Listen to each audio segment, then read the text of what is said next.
Madam, இன்னைக்கு அவ்வளவா தபால்கள் இல்ல. இது சதர்ன் இன்ஜினியரிங் கம்பெனில இருந்து கொட்டேஷன் கட்டணுமே, அதுக்கு வந்த லெட்டர். இது வந்து ஏஜிஸ் ஆபீஸ்ல இருந்து ஆடிட்டிங் சீக்கிரமா முடிக்க சொல்லி வந்த லெட்டர். அப்புறம் இது உனக்கு வந்திருக்கு. எனக்கா? எஸ், உன்னை உத்தியோகத்துல இருந்து சஸ்பெண்ட் பண்ணி வந்திருக்கிற லெட்டர்.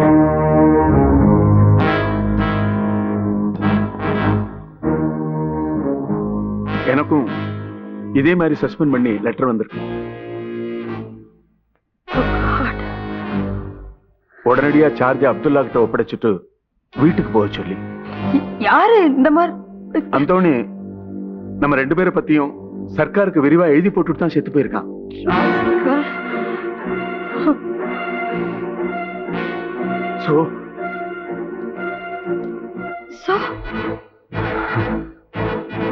அவ்வளவுதான்.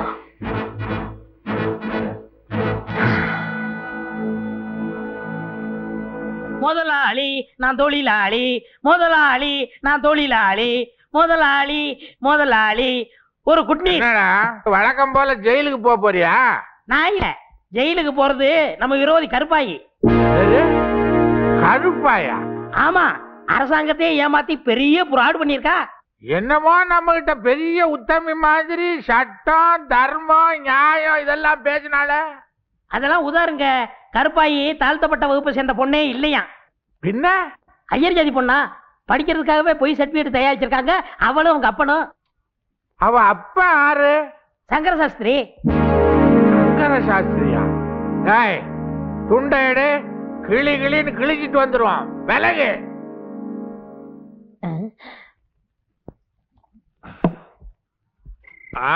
பாத்து பாத்து வாங்குங்க.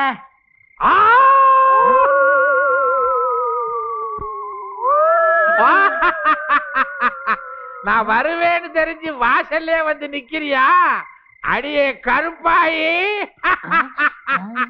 அடியே கருப்பாயி, நீ தெருவுக்கு வருவேன்னு எனக்கு தெரியும். இப்ப நீ ஆபீசர் இல்ல, ஆர்டினரி பொம்பளை. ஐயா இருடா. மரியாதைக்கு நான் தட்டு கொண்டு போனா அதையே புடுங்கி ஏன் மூஞ்சியில விட்டறிகிறான். சட்டம் நியாயம் தர்மம் பிரசங்கமா பண்ற நீ. இப்ப நீயே மாட்டிக்கிட்டே இல்ல. என்ன கண்டிக்கிறதுக்கு உனக்கு என்னடி யோகிதை இருக்கு? நீயே ஒரு ஃப்ராடு. உன் ஃப்ராடு தான வெளியில வந்துருச்சுல்ல. உன்ன இந்த ஒரு தடவை மன்னிச்சிருங்க. பா பொம்பளை. இவளா பொம்பளை? பேய் பிசாசு. இவள ஒளிச்சு கட்டுறதா எனக்கு கிடைக்காளி. 30 வருஷமா கான்ட்ராக்ட் எடுத்து கவர்மெண்ட் பணத்தை தின்னுகிட்டு இருந்தாடா. அத கெடுத்தாடா இந்த ராட்சசி. உன்னை அப்படியே நெருங்கி. முன்னாடி இருப்பது கருப்பாய் இல்ல, மரம். மரமா?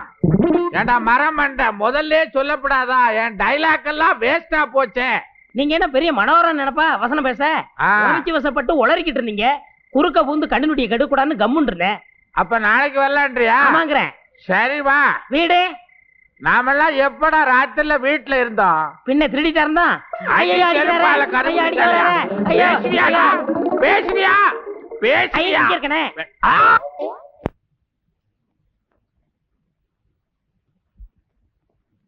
நான் என்ன சொல்றேன்னா, நமக்காக ஒரு நல்ல வக்கீலா ஏற்பாடு பண்ணி வாதாடுறதுதான் நல்லதுன்னு எனக்கு தோன்றது.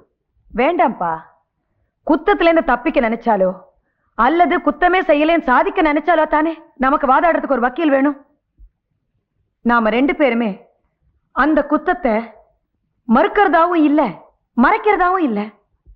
அப்பா, அந்த குத்தத்தை நாம ஏன் செஞ்சோங்கிறத அனுபவபூர்வமா நம்மளாலதான் எடுத்து சொல்ல முடியுமே தவிர ஒரு வக்கீலால முடியவே முடியாதுப்பா. சோ வக்கீலே வச்சுக்காம நம்ம கேஸ நாமளே வாதாடி பாப்போமே.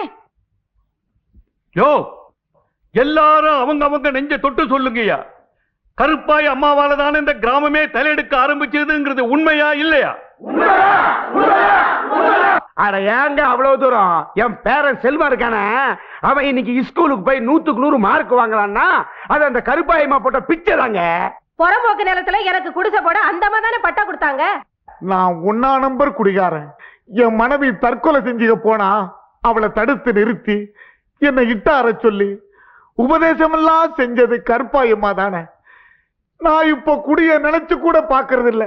30 வருஷமா மானம் பார்த்த பூமியா இருந்த இந்த அன்னவயல் கிராமத்தை முப்போக விளையிற பூமியா மாத்துறதுக்காகவே 1 கோடி ரூபாயில அணைக்கட்டு கட்டின அந்த புண்ணியவதியை அரசாங்கம் தண்டிச்சா நம்ம உசட்டே ஆகணும். ஆமா, கருப்பாய் அம்மா மேல நாளைக்கு வழக்கு ஆரம்பம்னு பேப்பர்ல வந்து கருப்பாயை கைது செய்யாதே, வழக்கை வாபஸ் வாங்கு அப்படின்னு அரசாங்கத்துக்கு ஆயிரக்கணக்கான தந்தி அடிச்சே ஆகணும். குறைஞ்சது 10,000 பேர் ரத்த கையெழுத்து போட்டு மத்திய சர்க்காருக்கு மகஜர் அனுப்பியே தீரணும். நான் சாகர வரைக்கும் கோர்ட் வாசல்ல உண்ணாவிரதம் இருக்க போறேன். இது சத்தியம். தம்பி, கருப்பாயி என்ன தப்பு செஞ்சுட்டாளா? சாதியை மாத்தி சொல்லி படிச்சு பதவிக்கு வந்துட்டாங்களாம். கம்யூனிட்டியை மாத்தி சொன்னது கிரிமினல் குற்றமா? கம்யூனிட்டியாவது கம்மநாட்டியாவது நல்லது செய்யறவங்களுக்கு ஜாதி ஏது? அந்த அம்மாவுக்கு எல்லாரும் ஒண்ணுதான். அந்த புண்ணியவதிய புடிச்சா உள்ள போட போறாங்க. இந்தாங்க என் கைய கீறி இந்த ரத்தத்துல எல்லாரும் கட்ட விரல புரட்டி மகஜர அனுப்புங்க.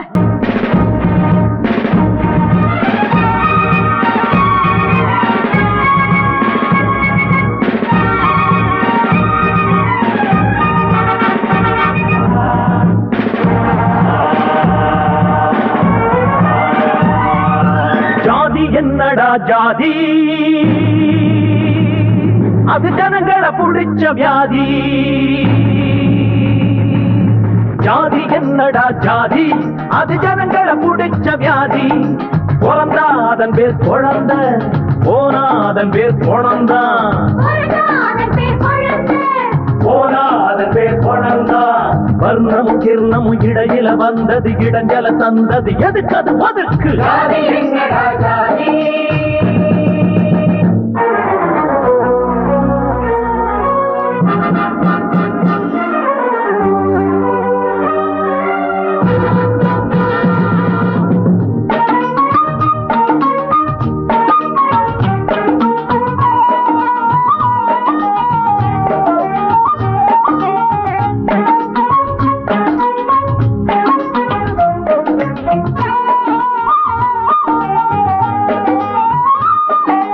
ஜனத்தொகைய காட்டிலும் தான் ஜாதி இருக்குது.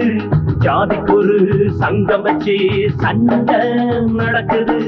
3 நேரம் கொடியில தான் இருந்தா இருக்கட்டும், 4 நேரம் நமக்கு எதுக்கு ஒன்னா சேரட்டும்.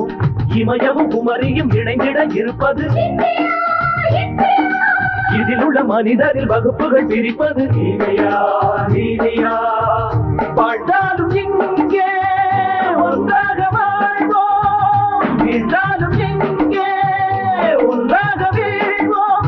ஒரு மரத்தில் மரவைகளாய் இருக்கின்ற மனிதரை இனங்கள் இருக்கிற ஜாதி என்னடா ஜாதி.